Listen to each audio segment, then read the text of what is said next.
김민재가 바이에른 뮌헨 데뷔 2년차에 드디어 첫 골을 신고했습니다. 놀랍게도 헤딩골도 아닙니다. 박스 안에서 오른발 슈팅으로 득점에 성공했습니다. 그럼에도 그리 즐겁지 않은 이유, 지금부터 뮌헨의 6라운드 경기 상황 전해드리도록 하겠습니다.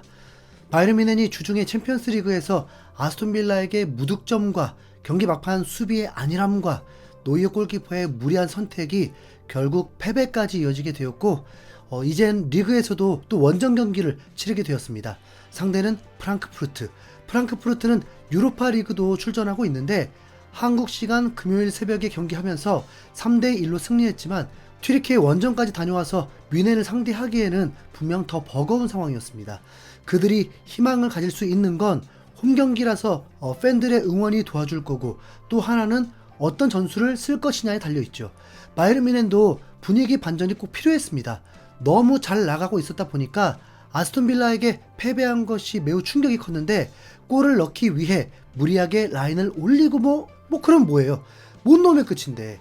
콤파니 감독은 이후에 선수들에게 뭐라고 주문했을까요? 골만 많이 넣으면 이길 수 있다고 했을까요? 그럼 이번엔 어떻게 설명할 건데? 3실점. 김민재가 골을 넣고 센터백이 또 골을 넣고 화려한 원더골이 나오면 뭐하냐고요. 허허벌판 공간에서 실점들의 연속인데요. 아니, 뮌헨 때문에 토트넘이 위로를 받아야 하냐고.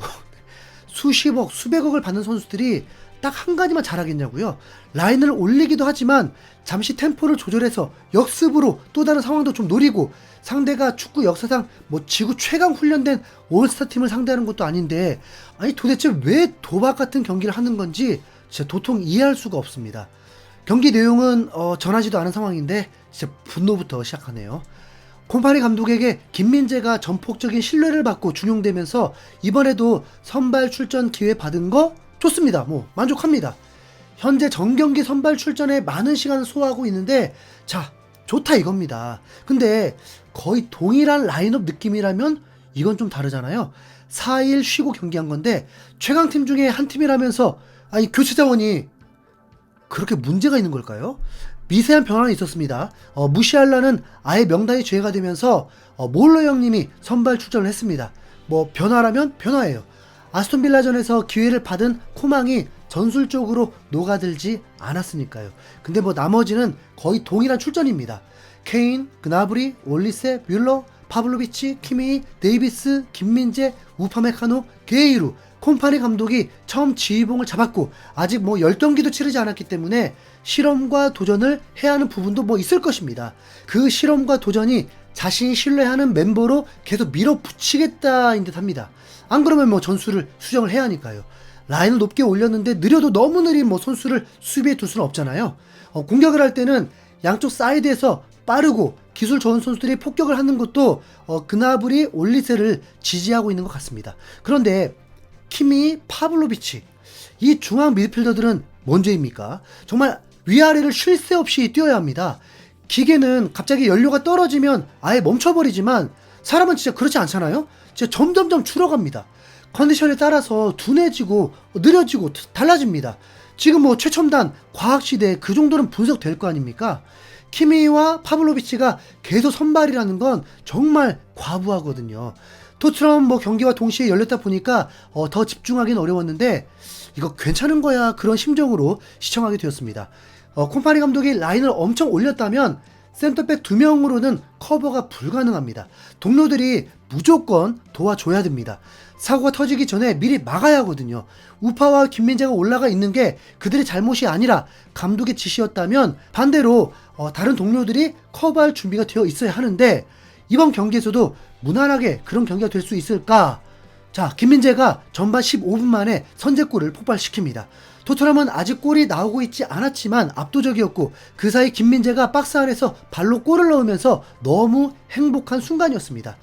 응원하는 팀 경기력들이 진짜 너무 좋았으니까요. 솔직히 김민재가 득점한 것보다 진짜 이거 밀어준 선수 누구냐, 넌 이제 무조건 우리 편이다 했는데, 와, 기가 막히게 여름 프리시즌 때 한국에서 예능 대활약을 한 토마스 몰러 형님이 김민재에게 어시스트를 해준 것이었습니다. 김민재가 자신에게 달라고 손을 들었고, 이럴 때 꼭 이상한 선택하는 선수들 있잖아요. 그런데 산전, 수전, 공중전 다 겪은 몰러 형님은 김민재에게 패스를 해주면서 김민재의 데뷔골을 도왔습니다. 김민재는 득점하고도 자신이 골 넣었다는 세레머니보다 먼저 밀러에게 손가락을 가리키면서 고마움을 먼저 표시했고 동료들과 기쁨을 나눴습니다. 좋잖아요. 밀러는 미넨이 최초로 한국을 방문하게 되면서 솔직히 별 기대 안 했는데 행사마다 젠틀하면서 위트를 더해주고 무엇보다 김민재를 매우 극찬하고 좋아하면서 호감이 쌓이게 되었습니다. 개인적으로도 노이어, 몰러, 키미가 좋아지니까 이전보다 바이른 미넨도 좋아지더라고요. 뮬러는 특히 SNL 코리아에 특별 출연하는 게 매우 인상적이었죠. 식당 외국인 배달원으로 임팩트를 남겼습니다. 삐끼삐끼 춤을 자기만의 춤으로 승화시켜버렸습니다. 미넨이 원정에서 일찌감치 선제골을 넣으면서 기분 좋은 출발을 알렸습니다. 프랑크푸르트는 시작부터 전술이 있었습니다. 그래, 그냥 마음껏 폭격해봐라. 아이언돔 전술로 다 방어하겠다, 뭐 이거였죠. 그리고 라인을 올려있는 미넨의 약점 하나만 집중했습니다.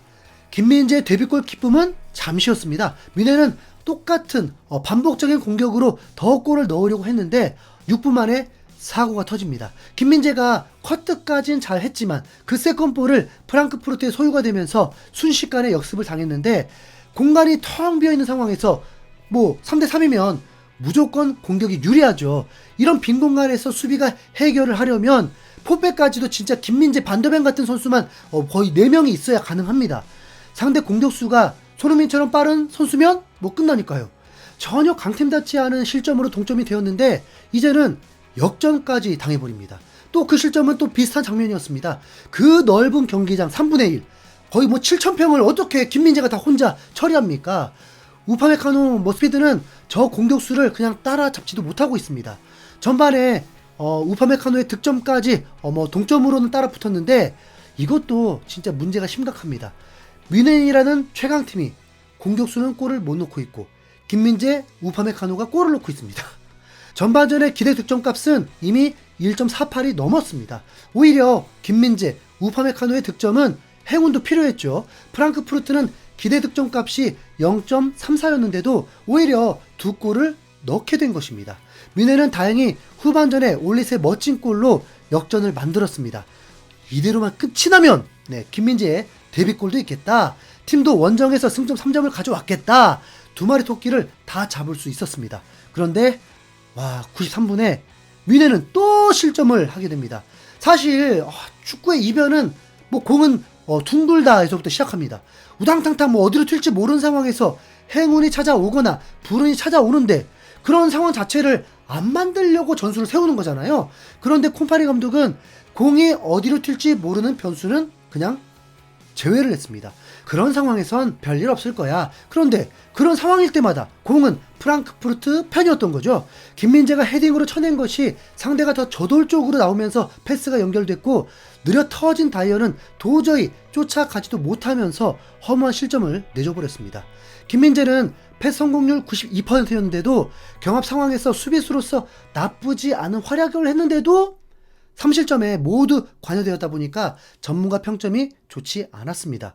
골까지 넣은데도 말이죠. 그리고 이상한 건 다른 언론에서 콤파니 감독의 전술을 탓하진 않고 있다는 겁니다.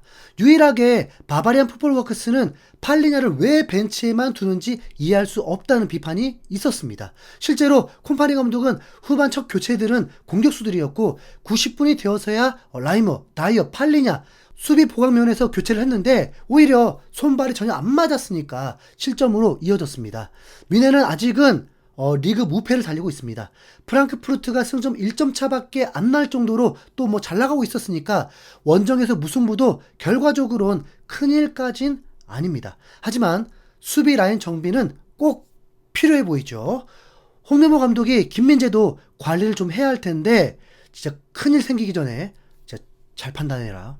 다음엔 김민재 득점으로 승리까지 이어지길 바라겠습니다. 이상 흰수염구리였습니다. 감사합니다.